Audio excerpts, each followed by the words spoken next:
అవును, మీరు అనుకుంటున్నారు వచ్చామని, but one of they problem. అంటే ప్రతి ఒక్కటి అసెంబ్లీలో కావచ్చు, రాజ్యసభలో కావచ్చు, ప్రతి చోట అన్ని నినాదాలు వినిపిస్తున్నారు, అన్ని వినిపిస్తున్నారు, చేసేవాళ్ళు లేడు కదా, గురించి పోరాడుతున్నారు. కానీ చెయ్యాలి. సేవ్ బ్రిడ్జిలు, లైన్లు, మన సపరేట్ దేనికి దానికి సంబంధించి జరుగుతుంది కదా. ఇంత అడ్వాన్స్డ్ టెక్నాలజీలో ఉండి, ఏఐ కాలంలో ఉండి, ఇప్పటికీ కూడా అది ఉందంటారా? ఉంది, 10 స్టేట్స్లో ఉంది, 10 స్టేట్స్లో ఉంది. వాళ్ళతో మమేకం అయితే తెలుస్తుందండి ఇవన్నీ ప్రాబ్లమ్స్. అసలు ఎందుకండి, ఇక పెళ్లి జరిగినప్పుడు ఒక రికార్డింగ్ డ్యాన్స్ అని పెడతారు. రికార్డింగ్ డ్యాన్స్కి అందరూ ఊరు వెళ్తారు. ఎందుకు వెళ్తారు? వాడు అక్కనే ఆడ అమ్మని ఆడ చెల్లిని ఒప్పుకుంటాడా డ్యాన్స్ చేయడానికి? అంటే మనలో కూడా విచక్షణ లేదు. ఎవడోడు కూతురు డ్యాన్స్ చేస్తే నువ్వు నవ్వుకుంటావు, బాగా ఎంజాయ్ చేస్తావు. నీ ఓన్ చెల్లిని చేస్తే నువ్వు ఒప్పుకో. ఇది రావాలి మార్పు, ఇది రావాలి. ఈ మార్పు రావాలని మనం కోరుకుంటున్నాం. ఈ వర్గీకరణ అనే విషయంలో ఇది న్యాయబద్ధమైంది. మేము ఒకళ్ళని అన్యాయం చేయాలని అంటలేదు, వారందరూ పైకి రావాలని కోరుకుంటున్నాం. ఎన్నాళ్ళు ఒక చిన్న యాజిటేషను 30 ఏళ్ళు పట్టుద్దండి. Does it take 30 years? దీనికి 30 ఏళ్ళు పట్టింది. ఇప్పుడు అట్లానే ఉంది. దళిత్ క్రిస్టియన్స్ అని మరి అన్నిట్లోనూ ఒప్పుకున్నారు, ఎక్సెప్ట్ ఇక్కడికి హిందువులుగా ఉండి ఇదైన వాళ్ళకి అది ఒప్పుకోవట్లేదు. ఎందుకు? వాళ్ళ సంఖ్య చాలతలేదు. అదేమంటే క్రియేట్ చేస్తున్నారు, నో హిందువు దొంగ, హిందువు ఈ దొంగ, ఇది రియాలిటీ చూసుకోవాలి. ఎవడు లైక్ చేస్తే వాడు వెళ్తాడు. మా నాయనమ్మ పేరు దుర్గమ్మ అండి. మేము పుట్టు హిందువులం. నేను అడిగాను నా చిన్నప్పుడు, నువ్వేంటమ్మమ్మ, నువ్వు ఎందుకు క్రిస్టియానిటీ మారారు మీరు అంటే, అయ్యా తెల్లది ఎర్రది వచ్చి ముద్దు పెట్టుకుంటుంది అయ్యా, అదే మనోడం దగ్గర కూడా రానిడయ్యా. రామాలయం అని ఉండేది మా బెజవాళ్ళ భీమవరంపేట. ఆ టెంపుల్కి దళితులు దూరం నుంచి వెళ్ళి నమస్కారం పెట్టుకుని వెళ్ళేవాళ్ళు. ఆ విచక్షణ ఎందుకని? మరి అది రియలైజ్ కావాలి కదా. ఇది నేనే చిన్నపిల్లోడు మూడో తరగతో ఐదో ఏజ్ ఉన్నప్పుడు నేను రియలైజ్ అయితే what is happening, this woman is not going inside అంటే మా మైండ్లో ఎంత ఇది చూడండి. ఇప్పుడు ఐఎమ్ నౌ 71, 65 ఏళ్ళ క్రితం మైండ్లో పడిపోయింది. అరే మమ్మల్ని లోనకి వెళ్ళలేరు, కథమావాడు వెళ్తారు కానీ వాళ్ళు దూరం ఉండి కట్టెలు అమ్ముకునేవాళ్ళు అడవులకు వెళ్ళి కట్టెలు తెచ్చుకుంటారు.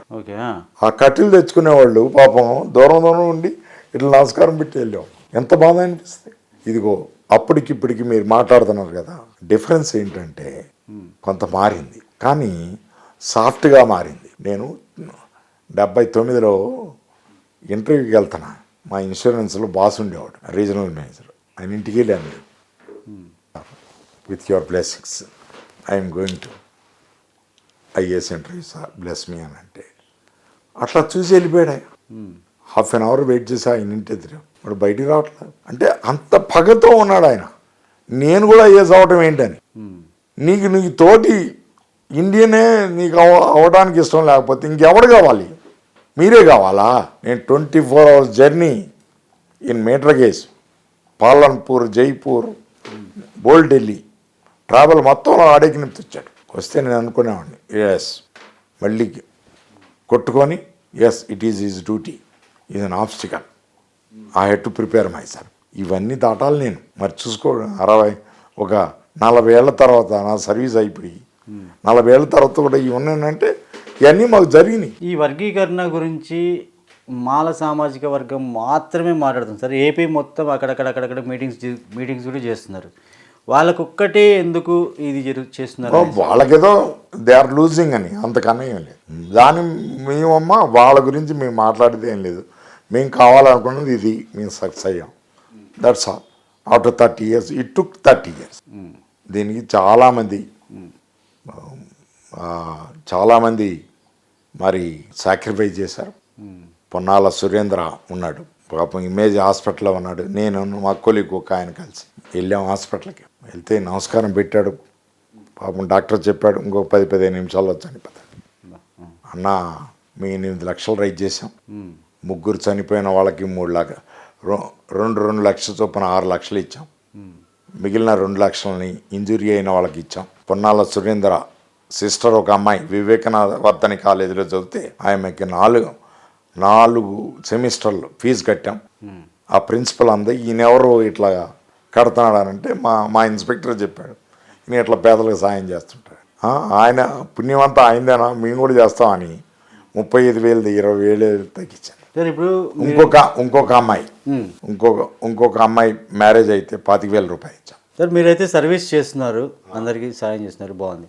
అంటే మీ ఫాదర్ దగ్గర నుంచి రాజకీయాలు ఒక్కటే స్టాప్ అయ్యాయి, ఫాదర్ నుంచి మీకు వచ్చి స్టాప్ చేసుకున్నారు. ఈ సేవా కార్యక్రమాలు ఏవైతే చేస్తున్నారో అవి మీ ఫాదర్ చేశారు, మీరు చేశారు.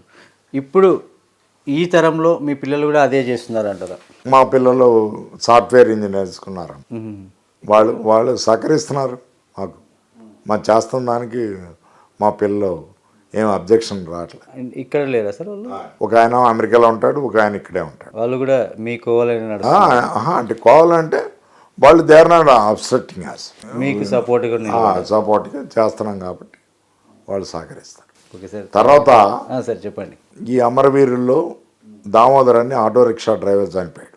చనిపోతే వారికి భార్య 4 పిల్లలు ఉన్నారు. వాళ్ళకి 2 lakhs డిపాజిట్ చేసి 5గురికి ఇన్సూరెన్స్ పాలసీలు కట్టి వాళ్ళ బ్రదర్ అశ్వత్థామకి ఒక ఆటో రిక్షా కొనిచ్చి మలక్పేటలో 1,00,000 రూపాయలు మేము పెట్టుకున్నాం, 50,000 ఆయన పెట్టుకున్నాడు.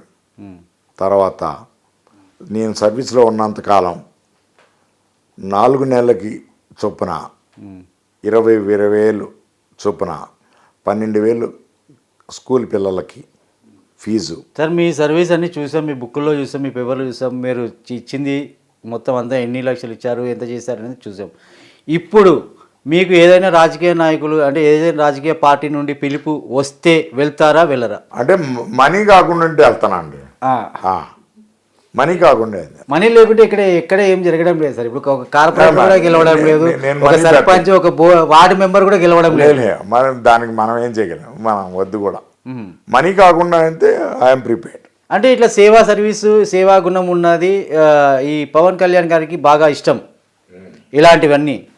అలాంటి పవన్ కళ్యాణ్ గారు మిమ్మల్ని ఎందుకు మీరు వచ్చేస్తుంటే ఎందుకు ఆపలేకుండా గమ్మున అయిపోయారు? తెలియదమ్మా, అది నేను తర్వాత ఇక అడగలేదు. ఆయన కూడా చూడలేదు? తెలియదు ఆయన ఆ టచ్ లేదు ఇక 3 ఏళ్ళ మట్టి. అంటే మామూలుగా ఆయన ఎప్పుడు చూసినా సేవ చేయాలి అనే సంకల్పంతో ఉంటారు కాబట్టి, సాయం చేయాలని సంకల్పంతో ఉంటారు కాబట్టి మీలాంటి వాళ్ళని ఎందుకు గుర్తించలేకపోతున్నారు? ఎందుకు ఆయన మీరు ఆ పార్టీలో నుంచి బయటకు వచ్చిన తర్వాత ఎందుకు గమ్మున? అడుకోవాల్సిన ప్రశ్న నువ్వు, ఆయన అడగాల్సిన ప్రశ్న నన్ను కాదు కదా. ఒకవేళ మళ్ళీ పిలుపు వస్తే మీరు వెళ్తారా? వస్తే సర్వీస్ చేయాలన్న పందాలో ఉన్నాం కాబట్టి డెఫినెట్గా వెళ్తాం, దానిలో ఏముంది. Okay sir. ఒకటేంటంటే మన మూమెంట్ని స్వార్థంగా చూడకూడదు ఎవడైనా. ఇన్నాళ్ళు లాక్కొచ్చాం, మనం స్వార్థం లేకుండా చేసాం కాబట్టి అట్లానే ఆ యాంగిల్లోనే ఉంటాం. Only service.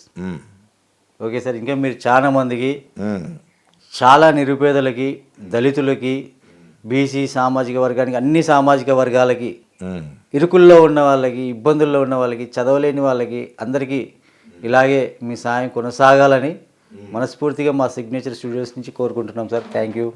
మీ అందరూ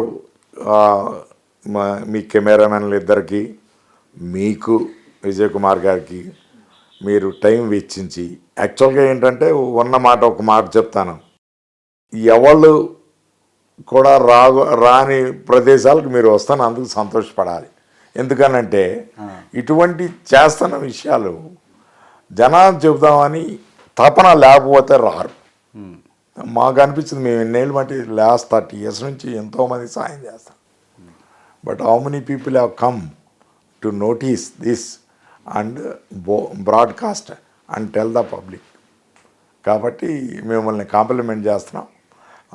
మీరు ఈ విధంగా ఈ చూసిన వ్యూవర్స్ ఎవరైనా కానీ వారు కూడా 10 మందికి సాయం చేయాలని నా దృక్పథంలో, మా జనరేషన్ అయిపోతుంది, ఈ కొత్త జనరేషన్ చేయాలని కోరుకుంటూ మీరు వచ్చిన టీం మొత్తానికి ధన్యవాదాలు. Thank you sir.